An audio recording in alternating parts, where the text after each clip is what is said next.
नमस्कार, स्वागत है आपका हमारे चैनल में। मैं रानी गुप्ता आपके साथ। बड़ी खबर आ रही है पश्चिम बंगाल को लेकर के। दरअसल कहा जा रहा है कि पश्चिम बंगाल में जल्द ही ममता बनर्जी की सरकार गिरने वाली है, क्योंकि टीएमसी के तमाम विधायक कहीं ना कहीं बीजेपी के समर्थन में हैं और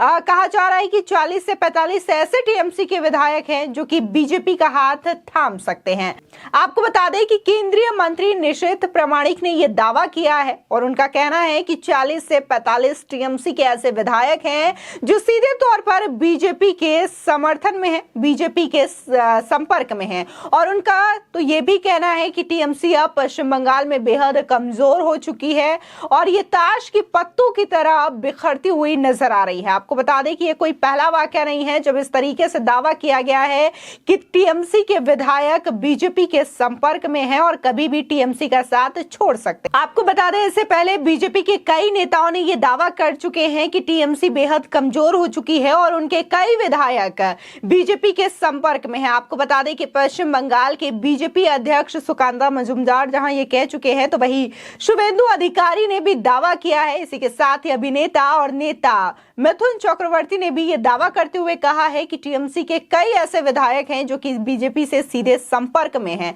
आपको बता दें, दरअसल निशीथ प्रामाणिक एक जनसभा को संबोधित कर रहे थे और वहां पर उन्होंने कहा कि पश्चिम बंगाल में ममता सरकार अब चीजें नहीं संभाल पा रही है। टीएमसी लगातार ताश के पत्तों की तरह बिखरती हुई नजर आ रही है और हमारे पास 40 से 45 विधायक जो हैं टीएमसी के, वो बीजेपी के संपर्क में है और बीजेपी इसको लेकर के विचार कर रही है कि आने वाले समय में इनका क्या किया जाएगा, यानी कि इनको बीजेपी की सदस्यता ग्रहण कराई जाएगी या फिर इसको लेकर के क्या चीजें होंगी, इसको लेकर के अभी बीजेपी आला कमान कुछ डिसाइड करेगी, कुछ सोच रही है। इसी के साथ ही आपको बता दें कि 2024 से पहले ही कहा जा रहा है कि वहां पर ममता सरकार गिर जाएगी, यानी कि हर तरफ से ये दावा लगातार किया जा रहा है कि ममता सरकार अब पश्चिम बंगाल में गिरने की कगार पर है, क्योंकि एक के बाद एक कई ऐसे लिस्ट भी सामने आ चुके हैं उनके विधायकों के, उनके नेताओं के, जिन पर की करप्शन के चार्जेस लगे हैं। उनके न सिर्फ नेता बल्कि उनके खुद के भतीजे अभिषेक बनर्जी पर भी कोल स्कैम को लेकर के लगातार ईडी उनके पूछताछ कर रही है और वो ईडी के निशाने पर है। इसी के साथ ही देखने को मिला था कि कैसे पार्थ चैटर्जी से लेकर के अर्पिता मुखर्जी और इसी के साथ ही कई उनके जो नेता हैं वो कैटल स्कैम और एसएससी स्कैम में उनका नाम सामने आ चुका है। अनुव्रत मंडल को लेकर भी उनकी गिरफ्तारी हो चुकी है कि कैसे कैटल स्कैम किया जा रहा था, पशु तस्करी की जा रही थी और ये न सिर्फ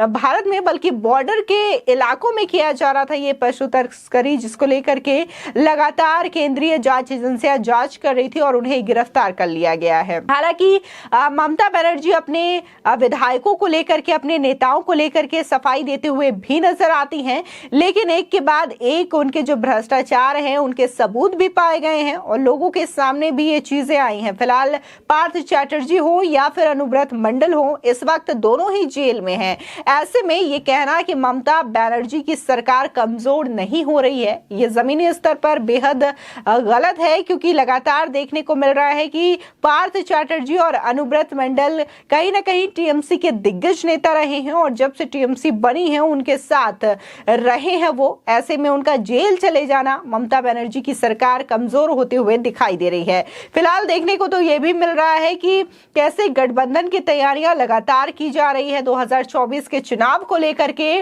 और हर जो पार्टी है अपने आप में एक उम्मीदवार देखती है प्रधानमंत्री बनने का, यानी कि जहां एक तरफ एनडीए है जो कि प्रधानमंत्री नरेंद्र मोदी का चेहरा आगे करती है प्रधानमंत्री के लिए, तो वहीं विपक्ष की बात अगर की जाए तो विपक्ष ये कहता है कि आने वाले समय में गठबंधन हो सकता है, यानी कि तमाम जो पार्टियां हैं, चाहे फिर वो टीएमसी हो, कांग्रेस हो, आम आदमी पार्टी हो, समाजवादी पार्टी हो, तमाम पार्टियां लगातार ये दावा करती है कि ये गठबंधन भी कर सकती है। लेकिन इसी के साथ ही अगर पीएम चेहरे की बात की जाए तो सभी के पास अपना एक अलग चेहरा है। कोई चाहता है कि नीतीश कुमार पीएम बने तो कोई कहता है कि ममता बनर्जी पीएम बनेंगी, तो कभी ये सुनने को मिलता है कि अरविंद केजरीवाल या फिर राहुल गांधी खुद को पीएम कैंडिडेट के तौर पर आगे खड़ा कर सकते हैं। फिलहाल जिस तरीके से जो राजनीतिक समीकरण देखने को मिल रहा है वो 2024 को लेकर के अभी अपना पीएम का कैंडिडेट विपक्ष क्लियर नहीं कर पाई है। लेकिन इस बीच सभी ये ख्याली पुलाव पका रहे हैं कि वो सीएम बनेंगे। ममता बनर्जी की बात की जाए तो वो भी कहीं ना कहीं चाहती हैं कि वो भी देश की सीएम बने। ऐसे में वो लगातार कई पार्टियों से गठजोड़ और पार्टियों को समर्थन लेने का काम कर रही है। लेकिन अभी सवाल ये उठता है कि पीएम बनने से पहले क्या वो अभी पश्चिम बंगाल में अपना सीएम पद संभाल पाएंगी या नहीं संभाल पाएंगी, क्योंकि लगातार जिस तरीके से भ्रष्टाचार के आरोप लग रहे हैं, लगातार जिस तरीके से हिंसक घटनाएं देखने को मिल रही है बंगाल में, पुलिस प्रशासन पर भी वहां सवाल उठते हुए नजर आते हैं। जब भी बीजेपी कोई रैली करती है तो देखने को मिलता है कि कैसे टीएमसी के जो नेता हैं वहां पर गुंडागर्दी करते हुए दिखाई देते हैं, टीएमसी के समर्थक जो है गुंडागर्दी करते दिखाई देते हैं। और कहीं ना कहीं जो ये रैली है बीजेपी की वो एक हिंसक झड़प में तब्दील हो जाती है। और कई बार ये तस्वीरें देखने को भी मिली है। अभी हाल ही में एक और रैली निकाली गई थी बीजेपी के द्वारा, वो रैली कैसे हिंसक झड़प में तब्दील हो गई थी ये तस्वीरें भी लोगों ने देखी थी। इससे पहले भी कई ऐसी तस्वीरें सामने आ चुकी है सोशल मीडिया पर, जो कि लगातार ममता बनर्जी की सरकार पर सवाल उठाता है कि वहां पर सुरक्षा व्यवस्था को लेकर के क्या पुलिस प्रशासन या फिर ममता सरकार जनता की सुरक्षा को लेकर के चिंतित है भी या नहीं, क्योंकि आए दिन वहां से ऐसी तस्वीरें आती हैं जो कि राज्य पर यह सवाल उठाती है कि वहां की जनता किस कदर परेशान है। आपको बता दें फिलहाल जिस तरीके से निशित प्रामाणिक ने यह दावा किया है कि आने वाले समय में यानी कि 2024 से पहले ही ममता बनर्जी की सरकार गिर जाएगी, तो इससे पहले भी तमाम मंत्रियों ने यह दावा कर दिया है कि दिसंबर के अंत तक ममता बनर्जी की सरकार गिर जानी है। ऐसे में सवाल ये उठता है कि अगर क्या सच में बीजेपी के पास 40 से 45 टीएमसी विधायकों का समर्थन है तो इसको लेकर के क्या चीजें सामने आती हैं और क्या सच में 2024 से पहले टीएमसी सरकार पश्चिम बंगाल में गिर जाएगी और आने वाले समय में बीजेपी सरकार पश्चिम बंगाल में बनेगी, ये आने वाला समय बताएगा। फिलहाल जिस तरीके से देखा जा रहा है कि 2024 के चुनाव की तैयारियों से पहले ममता बनर्जी को अब पश्चिम बंगाल में अपनी साख बचाने के लिए जद्दोजहद करने की जरूरत है, क्योंकि लगातार बीजेपी के नेता जो हैं वो हमलावर हैं टीएमसी सरकार को लेकर के, और एक के बाद एक जैसे ही टीएमसी के जो मंत्री हैं नेता हैं भ्रष्टाचार कर रहे हैं, तो इसकी लिस्ट काफी ज्यादा लंबी होती जा रही है और जनता का जो रोष है वो भी कहीं ना कहीं टीएमसी सरकार को लेकर के साफ तौर पर दिखाई देता है। फिलहाल आपकी इस खबर पर क्या राय है हमारे कमेंट सेक्शन में जरूर बताएं। आगे की और भी अपडेट के लिए चैनल को सब्सक्राइब करना ना भूलें।